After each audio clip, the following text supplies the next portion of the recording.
ദൈവത്തിന്റെ അതിപരിശുദ്ധമായ നാമം വാഴ്ത്തപ്പെടുമാറാകട്ടെ. എല്ലാവർക്കും കർത്താവായ യേശുക്രിസ്തുവിന്റെ നാമത്തിൽ സ്നേഹവന്ദനത്തെ അറിയിക്കുകയാണ്. ഞാനിപ്പോൾ നിൽക്കുന്നത് തമിഴ്നാട്ടിലെ ബോഡിനായ്ക്കൂർ എന്ന സ്ഥലത്താണ്. പാമ്പാടി രഹബോത്ത് ചർച്ചിന്റെ ഭാഗമായി കർത്താവിന്റെ ദാസൻ സാം പാസ്റ്റർക്കൊപ്പം ഒരുമിച്ച് യാത്ര ചെയ്ത് ദേശത്തിൽ വരുവാനും വിദേശത്തിന് വേണ്ടി പ്രാർത്ഥിക്കുവാനും കർത്താവ് ഞങ്ങൾക്ക് അവസരങ്ങൾ നൽകി.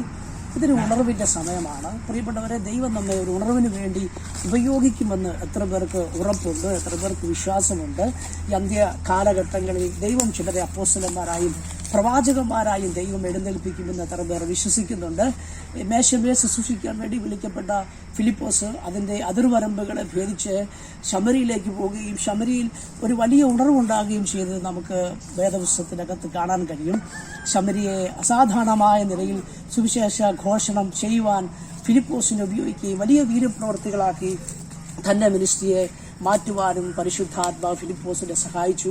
ഈ കാലഘട്ടങ്ങളിൽ ഒത്തിരി ഫിലിപ്പോസുമാർ എഴുന്നേൽക്കേണ്ടതുണ്ട്, ഒത്തിരി അപ്പോസ്തലന്മാർ എഴുന്നേൽക്കേണ്ടതുണ്ട്. പ്രിയരെ, ആ അപ്പോസ്തലന്മാർ നമ്മളാണ്, ആ പ്രവാചകന്മാർ നമ്മളാണ്. വിശ്വാസത്തോടെ ഒരു ഉണർവിന് വേണ്ടി നമുക്ക് പ്രാർത്ഥിക്കുകയും പ്രവർത്തിക്കുകയും ചെയ്യാം. കർത്താവ് എല്ലാവരെയും അനുഗ്രഹിക്കട്ടെ. ആമേൻ.